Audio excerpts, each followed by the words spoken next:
to ask or testimony to, or everyone feel free to take it from here.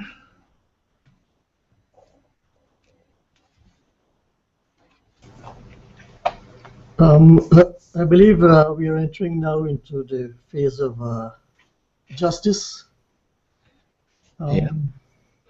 I remember you saying you did a case, was it last year, where you did one in each phase in justice, judgment, grace, and mercy, I think. Yeah. Care to expand a bit more on this, the difference between the different phases and what sort of cases we can present? Is it for a national, yeah, sure. level or personal level?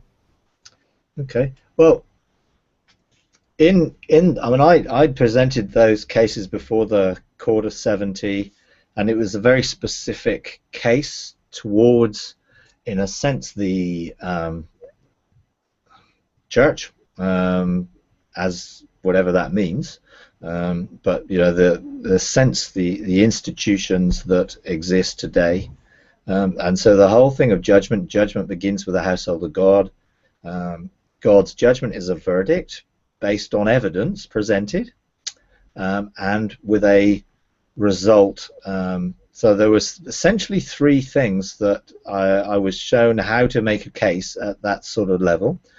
You base it on the precepts of God, so everything starts in God is the foundation for anything you're looking at. Then you look at the evidence of what looks like God and what doesn't look like God. So if something does not look like the precepts of God and God's purpose in establishing it, then there is evidence that you have for a verdict. And the verdict was, hey, guilty as charged. And then the third thing is, what are the results for the verdict? So what is the verdict giving authorization to be done?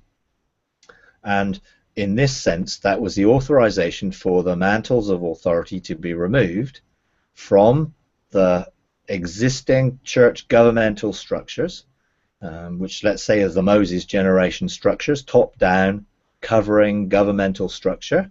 The authority was removed from that, the mantles removed, so that the mantles could be passed on to the Joshua generation, who were going to function from a bottom-up bench of 3, releasing people to be part of benches of 7 and be living stones within God's blueprints.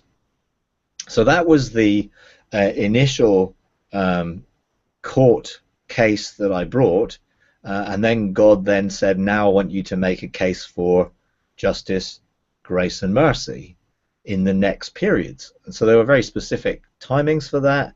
Each of those, the sessions for the Court of 70 are 70 days, and God told me to prepare the case for 35 days, present it on the 35th day, and then administrate it for the next 35 days, and then follow the same cycle.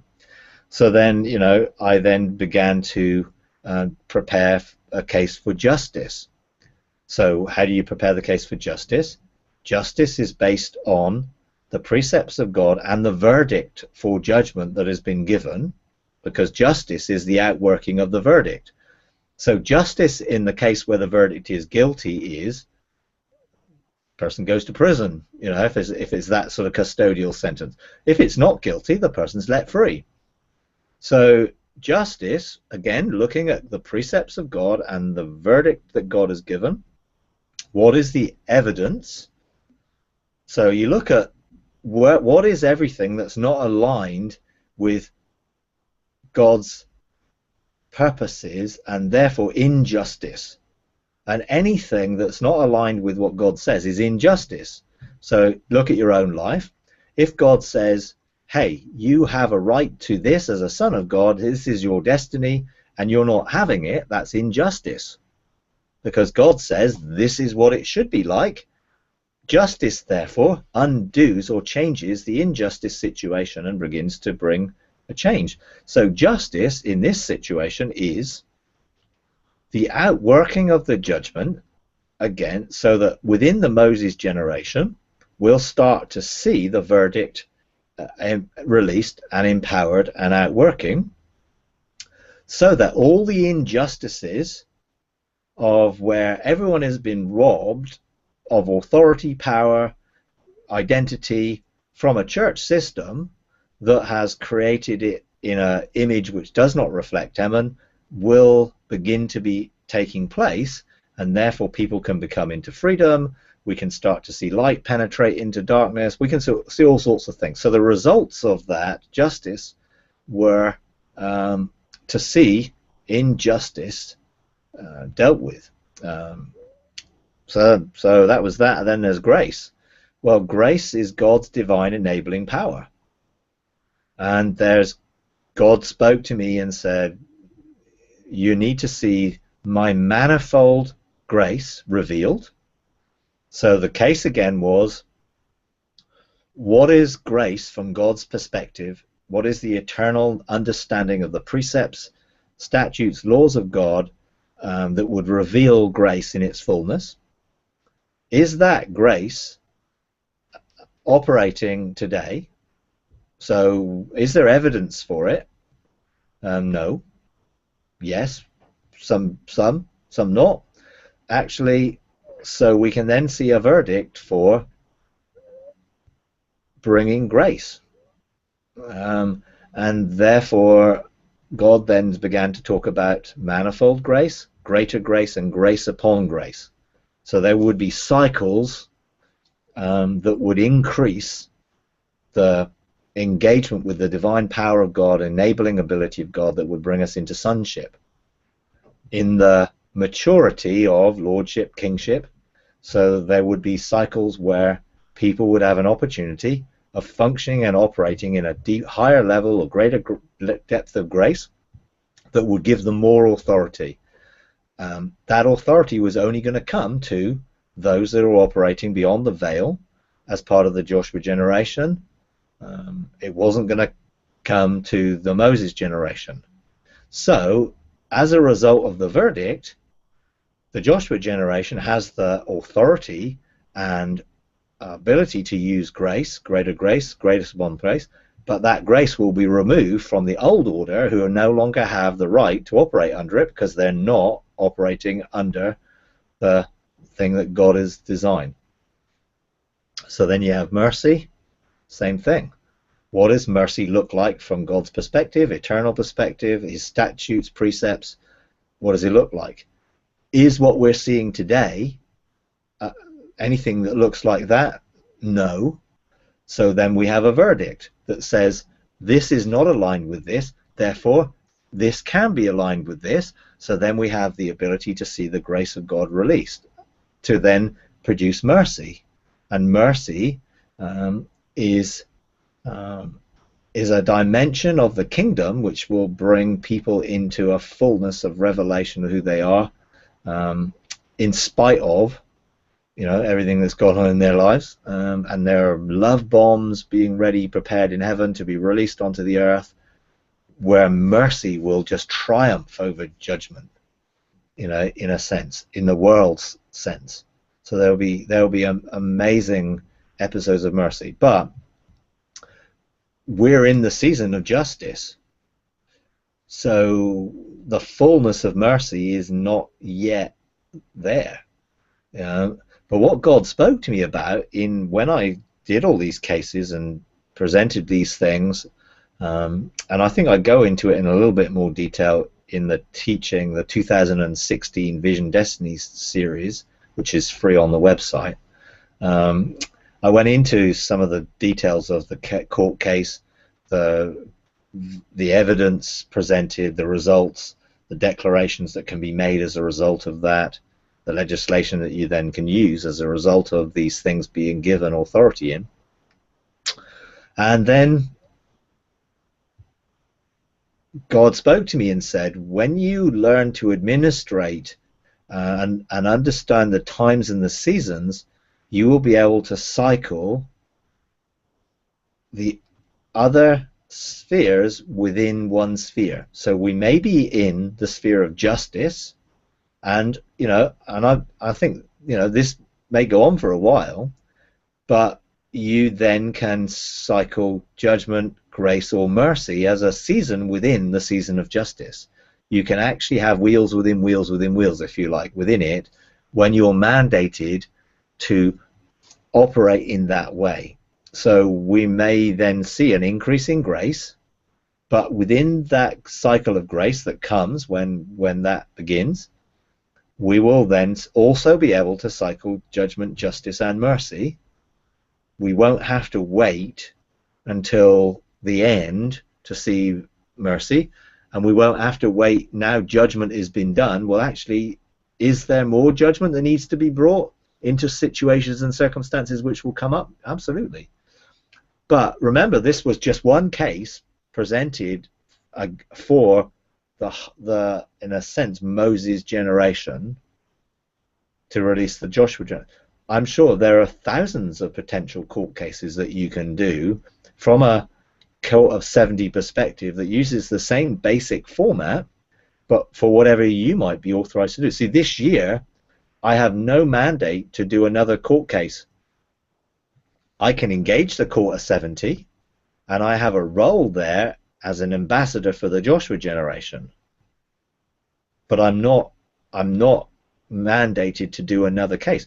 I need to administrate the verdict and this season of justice. That's my responsibility. I'm still mandated to continue to administrate this season of justice and to begin to call for within that judgment, grace, and mercy. Now that's just me. Now you or anybody else who's called to engage in heavenly government, in the assemblies of heaven, and be involved in these processes, will be able to do those things. See, I could align the circle of the deep and the 12 chancellors' houses to effectively outwork these 4 cases, because I have the authority to align the circle of the deep for these 4 things. I've not got any authority to do it for anything else at this point in time. So I have to keep within the boundaries that God has established so that I don't try and go off and do things outside of that sphere of government that I have. But I'm sure that there are other people who will have been operating in the court of 70 doing other cases for other things. And then to do that, they will have to align the circle of the deep to have the houses open and the different windows, the 4 windows of heaven open as a result of this.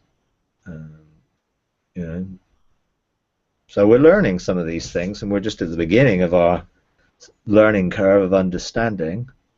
And not anybody can just jump into the court of 70 and decide they want to present a case. You have to be called to do it and given a mandate to do it, you know. And maybe you can create a desire in your heart for that and cultivate that desire, and God will release the desires of your heart. If you really feel called to a governmental role in having charge of the courts and functioning in the courts, absolutely, I think that can that definitely can take place. But it's something God is opening up as we learn to walk in his ways, as we learn to outwork his principles, as we learn to govern the house.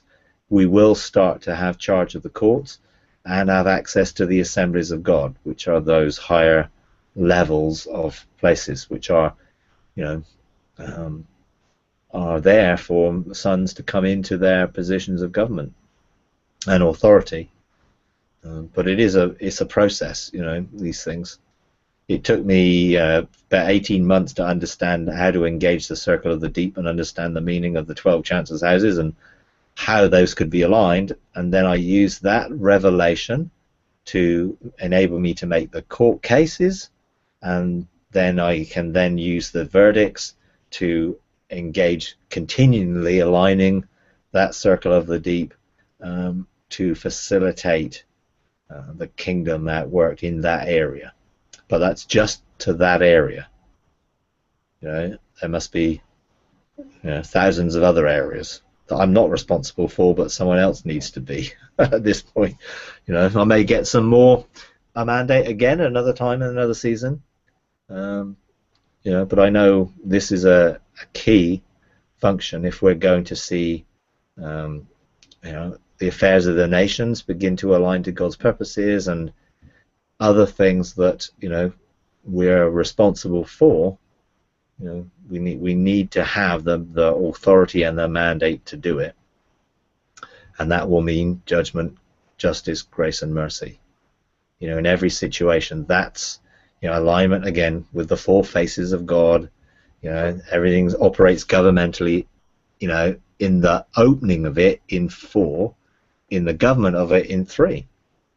You know, hence, you know, there are the alignment of the circle of the deep and the chancellor's houses are aligned in 3s, 4 3s, but those 4 3s open up the ability for 3 to become 4 to align the next set of 3.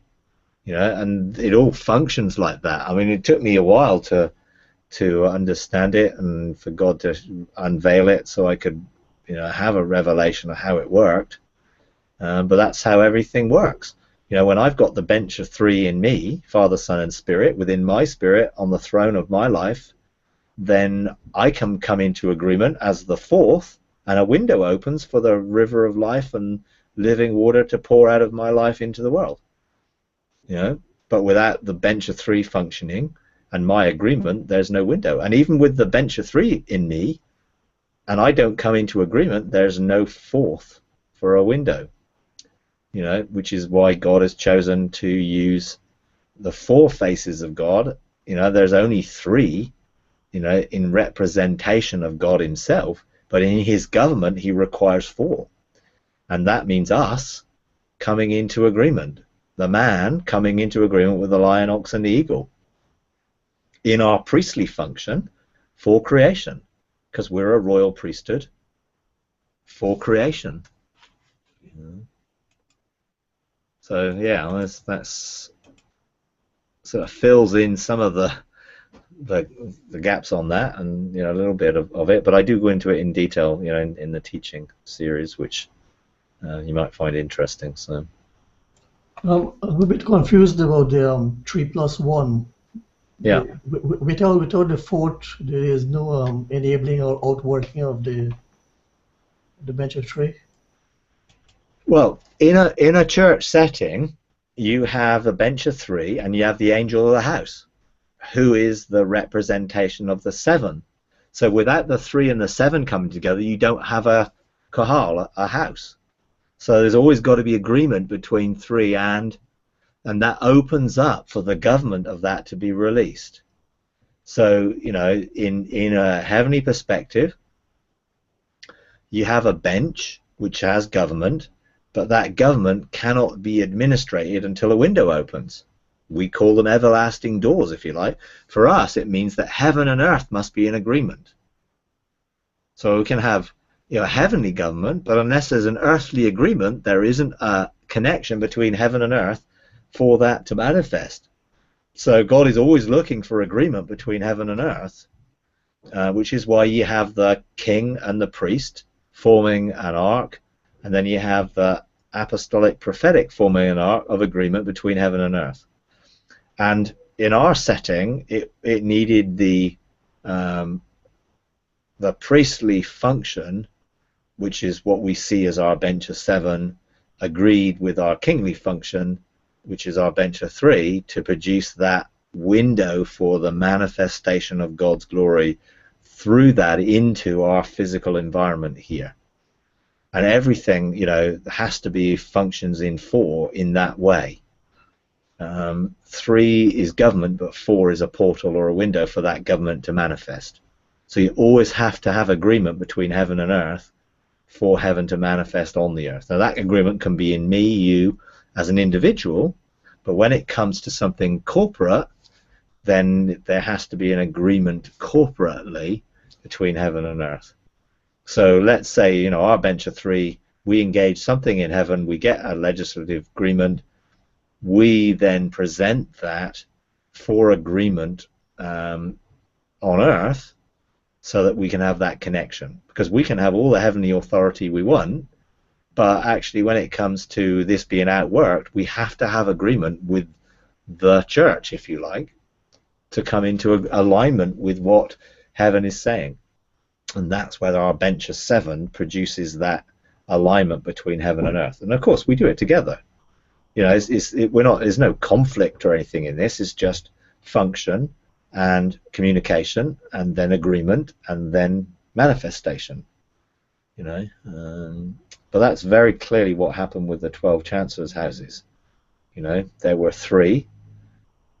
When 3 were in alignment, that brought the alignment with the next set of 3, which opened the door for the first set of 3 to function and outwork. And each one of those sets, and eventually you have the precepts and the precepts come together because the end and the beginning meet.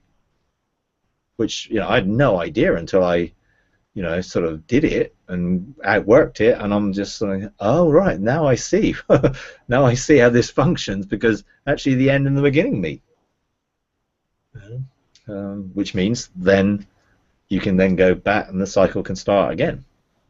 So would this be like the 4 points of the compass on the circle of the deep? Yeah, yeah. And you have many 4s in the Word of God. You know, you have the 4 faces of God, which is the governmental of the order of Melchizedek, 4. You have the 4 windows of heaven. You have the 4 spirits of God. You have the 4 winds of heaven. You know, there's a number of 4s. You know, the 4 points of the compass, which are designed to open up and release government through them. And our own personal life, you know, every day, when I engage every day, I open my first love gate. I engage with the Holy Spirit in the river of life, the water, living water. That's the source of life for me. I embrace that. I yoke myself to Jesus. I surrender the seat of rest in government to the Father. Then I engage with the bench of 3. I come into agreement, and that produces the 4th point for the window, because a triangle isn't a window or a door. It only has 3 points, whereas 4 points forms those different shapes. You have a square, you can have a octagon, you know, whatever it is, rectangle, you know, all sort, you know, diamond, pyramid shape. They all come from 4 points. And you know, I become the 4th in my own life, and then I become a portal or a channel or a conduit for heaven to manifest into that atmosphere through me, and then I expand the tent pegs, if you like, for where that can impact. To start with, it was just around my life until I began to expand my curtains, if you like, onto a wider sphere around the church, around our area, around our region, which is the limit that I'm at the moment. And you know, it may well expand beyond that at some stage. Yeah. So when I'm doing that, I'm creating a place for life to flow from heaven, for government to be outworked from heaven. Because I can do all the governmental things, but if it doesn't go anywhere, then it will become like the Dead Sea, stagnant and with no life in it. It has to flow out. So I have to create the, you know, doorway for it to flow through, which is why cleansing your gateways and having spirit, soul, and body functioning together in agreement is so important to this. You know, otherwise we just don't have any flow. And most of us have just operated by a trickle that's been flowing, and that was great, but actually what happens was it's going to be a flood. You know, you go from a trickle to a stream to a river to a torrent flowing, you know, so that life from heaven can flow through us. You know, but what happens individually also happens corporately. The same patterns just get outworked over and over. You know, that's how heaven's government gets replicated, the same patterns. It's fractal images. You know, you look at the big thing and it's made up of lots of little small things, and you look at those and they're made up of lots of little small things. all the same pattern, all reflecting God, but all done, whether it's through church, whether it's through individuals who make up the church. If my life as an individual is not reflecting heaven, then when I come together as a living stone corporately, then we won't reflect heaven, because the corporate is just a gathering of the individual. But when it does, then corporately we have a multiplication or an exponential opportunity. So what I can open as a gateway for the river to flow through me, let's think of the scripture. I can put 1,000 to flight, but with 2 of us in agreement, there can be 10,000. Where 3 of us in agreement, there's 100,000. So exponentially, when we come together in unity, together as living stones, as a blueprint of heaven, then we can see a huge exponential increase in authority and power and what can flow into the earth than can just come through us as individuals, which is why we're called to gather together.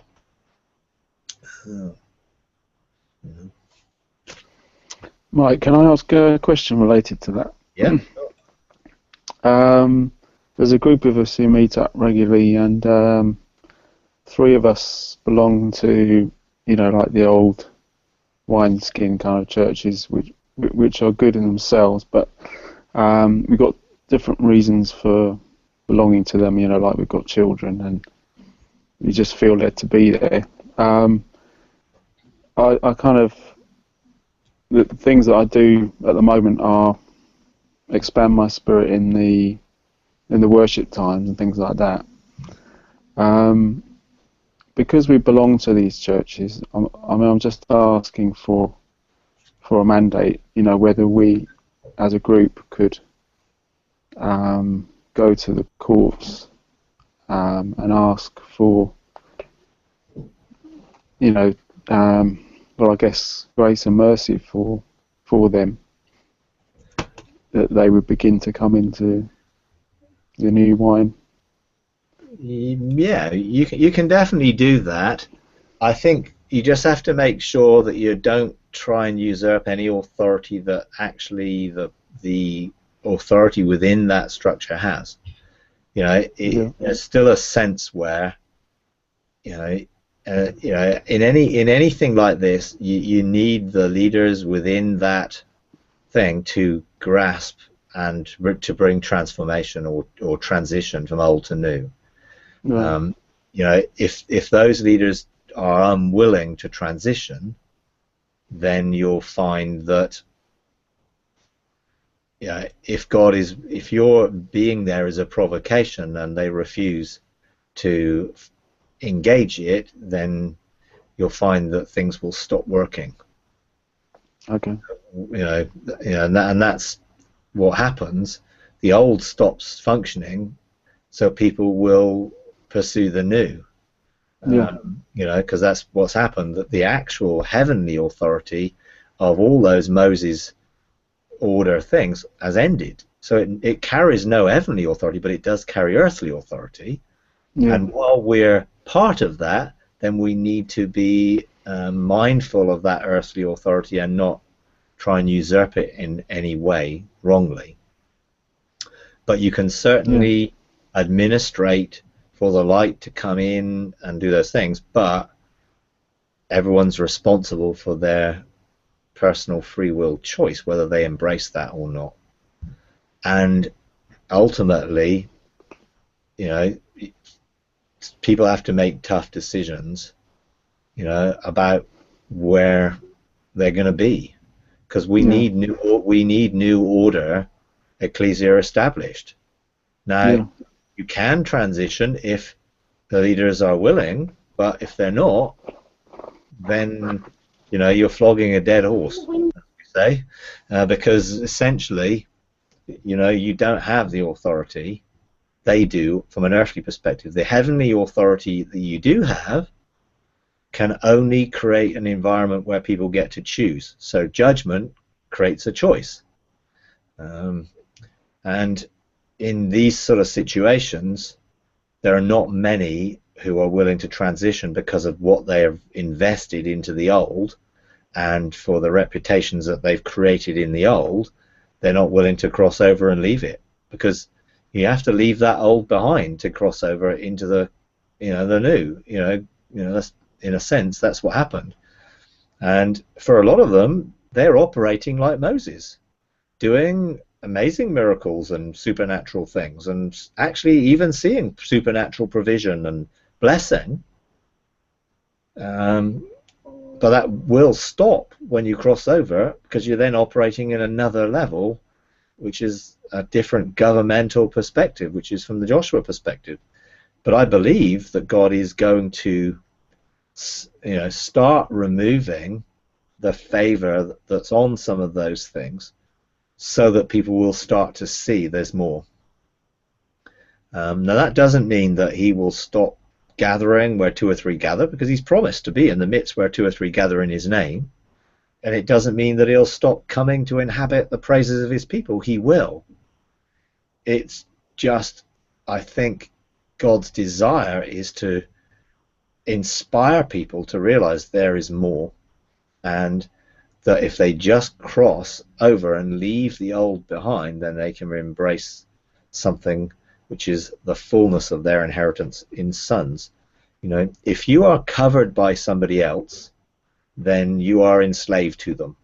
And that's the problem with any of the old systems. No matter how good those people are, and no matter how generous they might be as leaders, and no matter how great they are in encouraging and whatever, ultimately they're still covering you from above. And there's a degree where you have to sort of make some decisions. We need new ecclesias, so someone's got to start doing them. I mean, someone's got to be saying, well, here am I, send me, give me a blueprint. Obviously you have to have a mandate for that, but there's no reason why you can't seek God for a mandate, or seek him for the revelation and the unveiling of vision that will enable you to then begin to see those things established. Without them, there's no harvest. So we need storehouses. Someone's got to start them, and you don't have to be an expert to do it. You just have to be willing to embrace a foundational governmental structure that enables the blueprint to be established. A lot of people are still constrained by a mindset that says, well, I need to be at this level to be able to do this or do that. And actually that's not the truth. There is no ladder to climb in the kingdom. There's just people below you boosting you up, enabling you to go further than higher. In a sense, the church is operated like the corporate structure, where you have to climb the ladder, and usually to climb the ladder you have to step on people to get there. And actually that's not what God wants in these things at all. He wants a totally different way of functioning. And there are scrolls with mandates and blueprints ready to be released for those who are willing to say, yeah, I'm willing to do it. I'm willing to embrace it. Because you don't want to reinforce an old model. So it's much better if the people who are engaging in a new model are learning like everybody else on the job. Don't need to be experts. We just need to be willing to follow the path. And again, people will say, well, I haven't got a Bible college, degree. I never did this, or I've never even led a home group. How am I supposed to do anything? Because God will empower. God gives you the resources when you're in the right place. We need to see some people who are going to be forerunners. The whole Joshua generation is a generation of forerunners who are willing to go first. Someone's got to be willing to go first in your area. Someone's got to be willing to go first in other areas. Otherwise, there won't be any storehouses in those areas for the harvest to come into. Yeah, we've done a few court cases with some people on this hangout. So that's good. I think, because we've got young children and wanted to kind of be part of something because we kind of new to the area. Yeah, Have a bit of fellowship and totally stuff. understand that, but actually, is that the priority of what you make a decision based on? Because Yeah, actually you're bringing your children into an environment which is old. I see. Yeah, They're not going to get the revelation that you can bring in a new environment, even if there's only a few people. Actually, yeah, by functioning in a new environment, it's going to inspire them to be able to fulfill their destiny. yeah. Whereas, in a sense, you're bringing them into a position of slavery. It's not going to sound very nice, but actually, you have to look at what is God calling you to do, Yeah, and not base any decisions based on a common sense. Oh, well, our children need this. It's like, actually, the best thing your children can have to be exposed to an environment where they can engage heaven and where they are able to hear God for themselves, and where you teach them to do that. yeah, And the reality is, there's no concept anywhere within the whole Word of God of children's ministry or children's work. You look at the children, and they were all able to hear God for themselves. So look at Samuel. He heard God speak to him as a child. yeah, Okay, yes, he was dedicated by his parents to God. Well, I hope we all dedicate our children to God so that they can all hear God's destiny and calling. Jeremiah, was called as a young age to be a prophet to the nations. I think there's a sense I've seen this over and over again with people. Oh, if you've got a good children's work, well, actually, it's not the church's responsibility to teach any children. It's the parents' responsibility in the family to create an environment within the family that then, when their children come together with others, they are in a sense of just sharing and outworking what goes on in their own homes. Whereas I think in some senses you see parents wanting good babysitters for their children so they can enjoy worship and not be disrupted. I gotta be honest. I'll be brutally honest. I've seen it over and over. People come here. Some people have come here with families, and it's just like God called them to come, but they made a decision not to stay because we didn't have children's work, and they went somewhere, and now they're pew fodder. They're just. I know who they are. yeah, I know the destiny that was on their lives. I saw it, and yet they made a decision based on, oh, well, they've got good children's work over there. In fact, one of them actually lives quite close to me, who came to us for a number of months and whatever, and was looking, but because we didn't have children's work, they made a decision to go somewhere else. And it was just like, and that was the reason. Because I spoke to them. I said, well, okay, well, what was your rationale behind? Well, they had good children's work, and we felt it would be a good environment for our children. So we sacrificed what we really did for our children. It's just like, no. yeah, You don't sacrifice your destiny for your children. You fulfill your destiny to inspire your children to fulfill theirs. So there's a challenge in some of these things, that we have to look at our mindsets and the way we think and make sure they're not coming from an old perspective. Either, well, I couldn't start a city of refuge or an embassy of heaven, or I couldn't start an ecclesia because, well, who am I? Well, if you're called and you have a mandate, well, then you have everything you need. And it doesn't have to be like someone else would do it, because that's the whole point.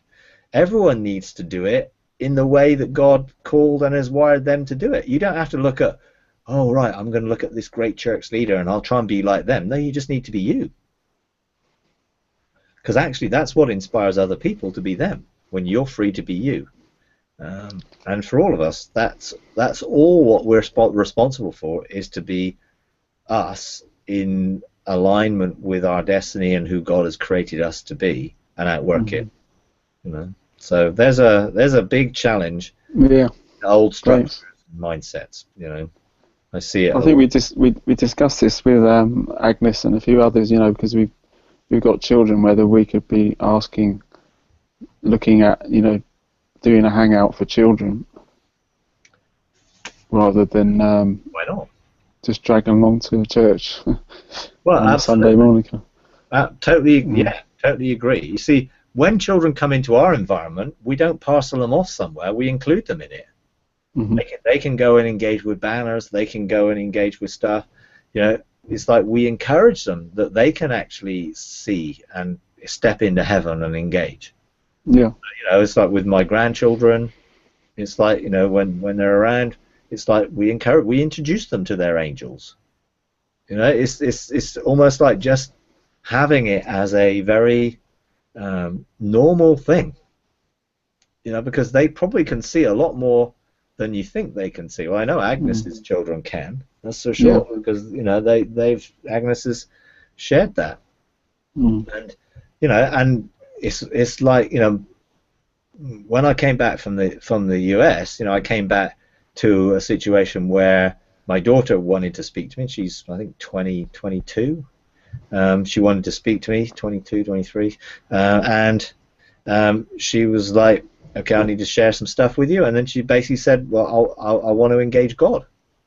No, I've been, you know, creating that environment for a while in terms of, you know, releasing things into calling her to a destiny, creating an atmosphere that she can be in that's going to encourage that.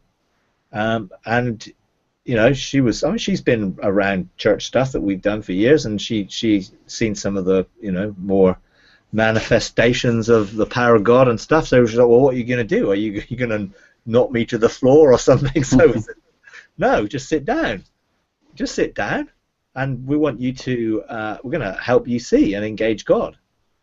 So we just led her through 2 or 3 different activations, which she engaged in, and God just took it over and led her in that activations, and she was able to engage Jesus, and you know, amazingly so. But we didn't just say, oh, just pray this prayer. We introduced her into an experiential encounter with God that now she has. Right. You know, so don't underestimate children, young people in this. I think it's like there is no concept of adult and child in the kingdom. You know, we're all in the kingdom, and we can all hear God, and we can all, because I believe God is going to raise up a generation of Samuels who will be Mm. hearing God and will be kingmakers, and they will be, you know, engaging in the affairs of the nations, um, just like Samuel was in his day, because we're going to raise up our young people to be able to engage heaven, to be operating on the mountains and thrones of heaven. Why not? We need to teach them to frame their life, their school life, to frame their life from a heavenly destiny perspective, not just drift through and be subject to everything else. You know, now that we may need to find ways of doing it which make it easy to them engage, but I think generally if you do it from an experiential, opening the eyes of their heart and engaging, they will be able to. You know, um, so I'm so glad, Mike, because you know we've been debating on Agnes children. There was a day, you know, just like Patrick said that, and he just suggested that if they could come on Google Plus, just like because they see us, yeah, even Agnes children, because they see us all the time doing that. And he said, "I want to be among your bench of 7." Agnes' son wants to be.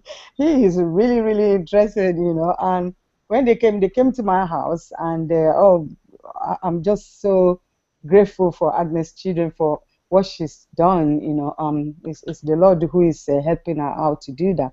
yeah, So, and I have suggested that, you know, the children, when they meet, you know, one of us will be in turn to supervise them, just like what you've just said, so that at another time, maybe it will be Patrick, it could be me, it could be Agnes, so that we take it in turns like that with them. And because they are really children, they see even more than us, you see. So I'm glad that there's a go ahead for that, you know, because we've been debating this for quite a while.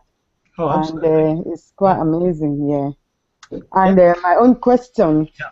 Okay. that I wanted to ask is, as we are aware that the Bible said that Melchizedek, didn't have no mother, no father, and can we claim? What I'm trying to say is that because he hasn't got no mother or father, then there is this pure genealogy that there is no transfer of any generational causes or stuff like that. So are we able to claim that? And if so, how do we do that? To claim that genealogy of Melchizedek. So that's my question. Okay. Well, I think with children, there's no reason. If you're teaching the children to hear the voice of God, there's no reason they couldn't be part of a bench of 7. Whoa. Well, why not? Because Yeah. you're not looking for earthly wisdom or ideas that are coming out of experience. You're looking for what's God saying. Mm-hmm. So why not? And some of this we have to broaden our understanding and limitation, because it's like, if Samuel could hear God in the temple and then become the prophet to the nation and anoint David, well, why would we not expect our children to do the same? Because, well, the only reason is we'll think, well, they'll mess around, or they'll be Yeah. silly, or they'll be this. Well, actually, if you invest trust in them and you encourage them, then they're children. You don't want to make them adults, but actually, from the mouth of babes and infants, God has ordained praise, Mm. and they might have great insight in revelation that they've seen when you engage heaven together, Mm. that you might not see because of their childlike faith. We're all supposed to have childlike faith. So I wouldn't limit. I'm not talking about someone who's 3 or 4 years old, but someone who's at the age where Yeah. they can actually understand what you're talking about and what you're saying. Let's go and engage heaven. Let's ask God to show us something for this. Then why not? You're only equipping them to be outworking who they are, sons of God. So I don't see any problem with that. You would need, obviously, our adjustment of our attitude mostly. Because of the way we view things of that. So, but then that's fine.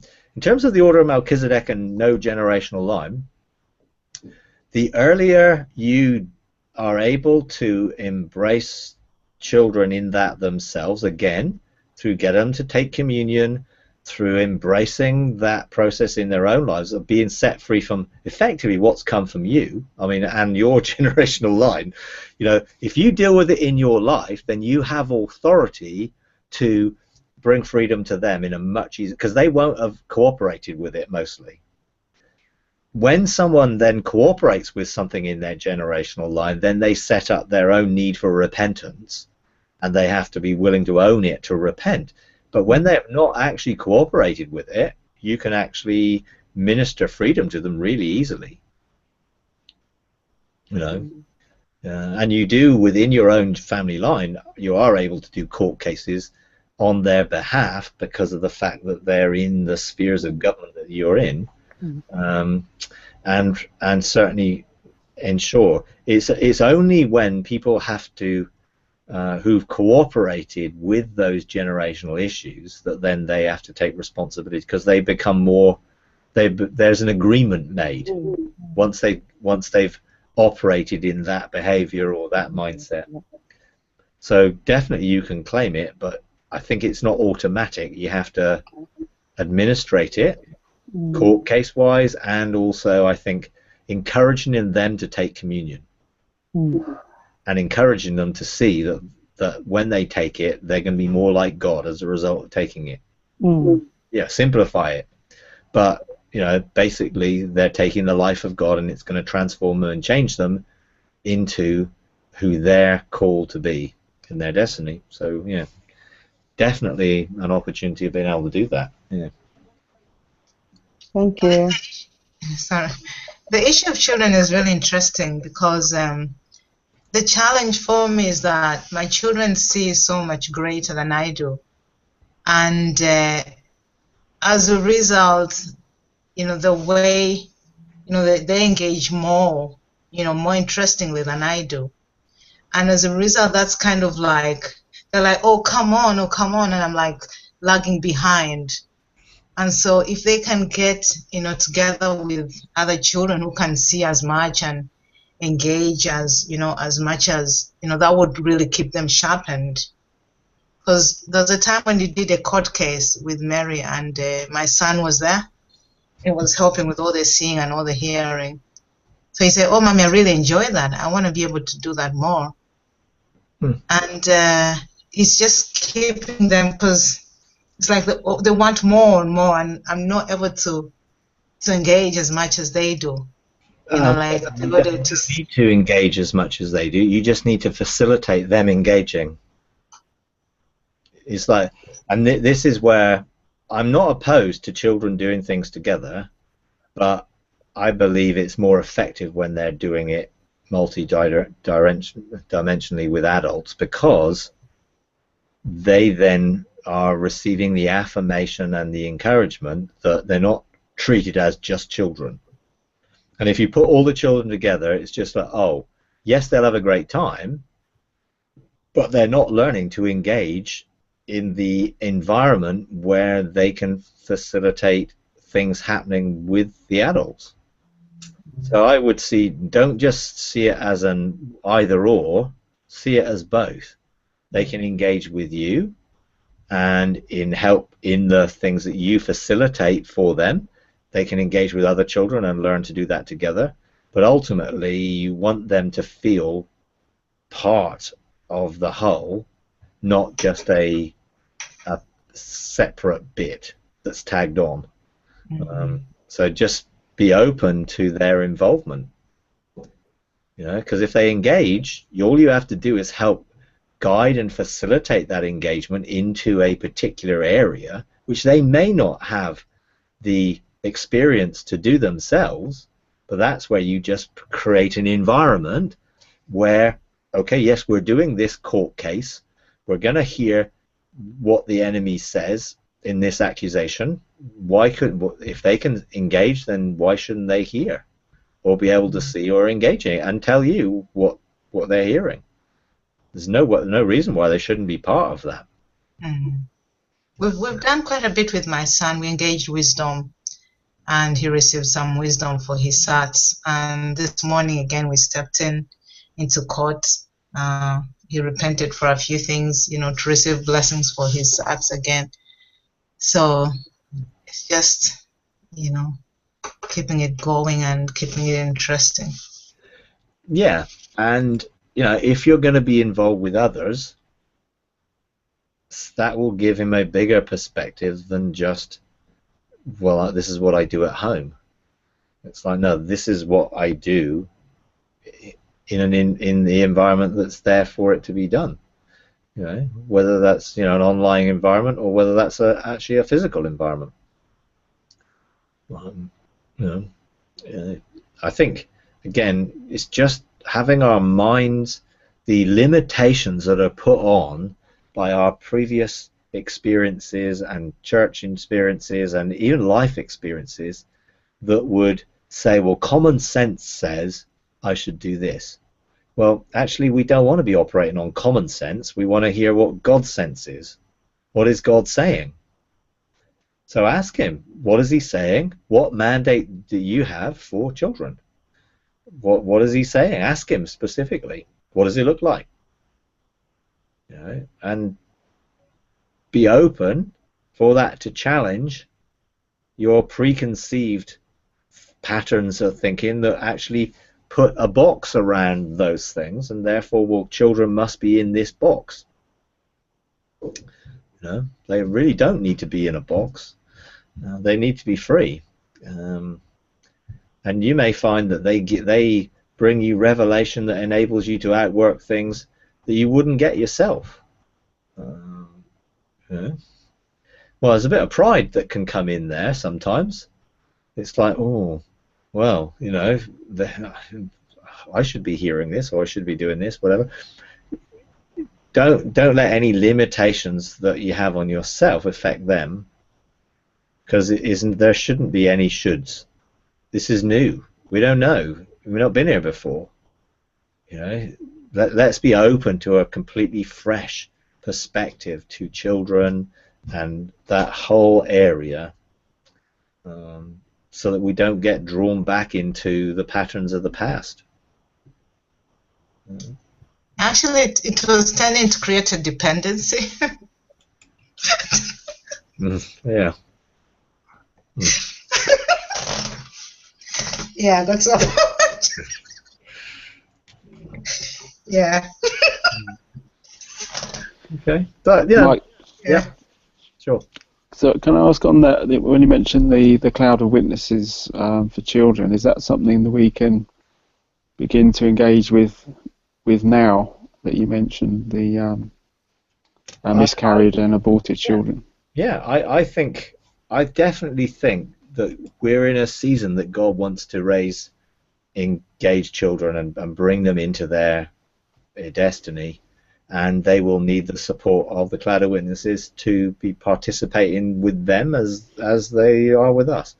And so, yeah, I would see no problem with engaging that, in helping them engage with their angels, with the angelic realm around them. You know, getting them used to sending angels ahead of their day to prepare their day. Getting them used to start preparing favor and blessing around their day, framing their day from a heavenly perspective. All that stuff. You know, they actually need it probably more than we do, in a sense. They're going to school, they're having all these activities, there's peer pressure. You know, they're under an enormous amount of difficulty in that. If we can equip them to know that they're not on their own, that their angels is with them, that they can assign angels to bless them, protect them in the day, that they can actually order good things for their days, authority in their day. Why should we not help them to do that? They're in an environment where they definitely need it.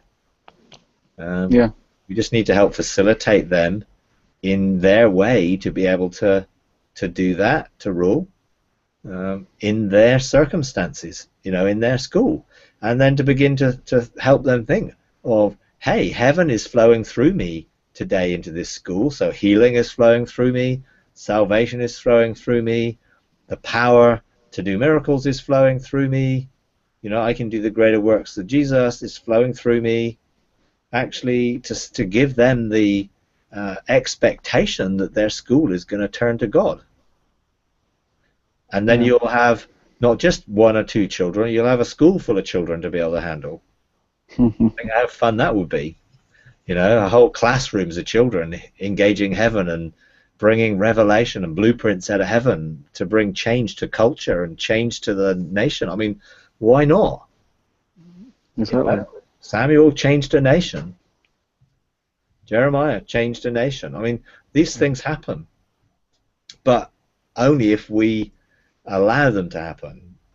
You know, not pigeonhole our children and put them into, oh well, we're going to do Sunday school and we're going to do children's ministry or we're going to do children's work, and then we'll just push them off and let them get on with it. We really need to be encouraging them in everything that we've learned.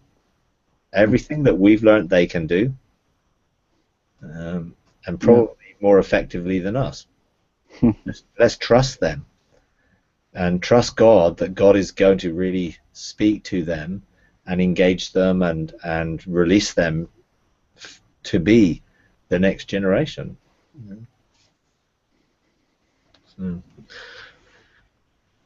Yeah, good topic, because you know I think God just wants to just smash our mindsets and worldviews and paradigms down to embrace something new. You know, I mean, there's just so much more that we can engage, and it will shake us. I mean, it will shake the way we think. You know, and it will be sometimes against reason and common sense. But we don't want to operate under those things. We want heavenly direction. Yeah, And my son. Sorry, Mary, go ahead. yeah, go on. Talk about the issue of children I here. was just going to say one thing. So, my son, uh, well, he's only 6, but he said to me, "If God is all powerful and He lives in my heart, then how come I'm not all powerful?" Well, says you are. So that blew my mind. So how to answer that? Well, it's just you have to learn how to use that. And you Yeah, the it's amazing. illustration that Jesus grew in Mm, wisdom with God and man. But when he got to the age of responsibility at 12, you know, mm, he potentially could have done anything. yeah, But he was only doing what he saw the Father doing and what his destiny decreed. So he went into 18 years of apprenticeship in an earthly sense that prepared him for coming into the fullness of his ministry. So there are seasons and there are times for things, but in reality, if you actually were able to just teach your son to say, okay, yes, you have life flowing through you. If you see that flowing, you can touch people and you can see them healed. You can do these things. Then just encourage them. Encourage them because it's true. It's a really good question. yeah. Great Yeah. question. And the reality is, yes, you can do that, but you have to learn how to be a channel for God to do it through you. Not so that you're going to be this great magic man, but actually you just have to do what God shows you what to do. And at an early age, that takes the pressure off Yeah, having to do anything, but only doing what God shows you to do. And then you can teach people, well, how does he show you what to do it? Where you get these sort of impressions or leanings or little thoughts that come into your mind that you need to grasp hold of and embrace. yeah. Definitely. Mhm. Right. Yeah, just a quick one, Mai. You mentioned about, how um, your daughter, got to voluntarily ask because of to engage even because of what you've been doing. Would you expand on that, briefly, about how what you actually did, to change situation around for her, Well, in my family, father? Yeah. well, every day, I, as I said earlier, engage with the bench of three in me, opening my first love gate, Mm. creating a window, expanding my spirit around that which I have the desire in my heart. So I had to develop the desire of my heart towards those things, my children, family. I had to cultivate that desire for their destiny, the desire to see them come into the fullness Okay. of what God's calling to do. Mm. And then I began to expand my spirit around my soul body and around my family. Now they're spread out over the country, but I began to speak, call forth their destiny, send angels out to them every day, call for an environment that was going to call them to question where they are in life and look at a bigger picture, just whatever my spirit leads to call, to decree, to declare. Yes, I've done some court cases, but in general, it's creating the environment. They still have free will to choose, Yes. but when they start to see the Holy Spirit starts drawing them, and for this, it's like for my daughter, this has been, she was home for a while, and she was really started to get drawn, and then often you get the challenge comes, and she then left home for a while, and that didn't work out. So we encouraged her to come back, and when she came back with an more open heart, and as a result of that, I just continue to do what I do from a heavenly perspective and let that flow into that environment, and then you sort of see the fruit. Yes. But it is her free will. I mean, it's her choice. Yeah.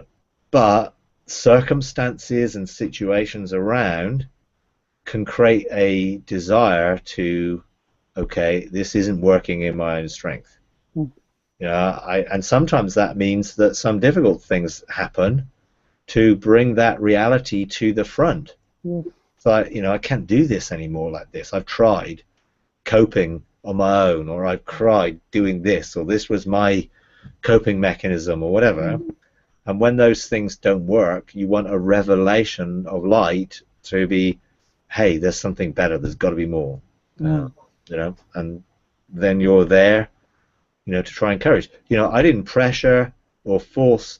Several times she was like, well, would you pray for me?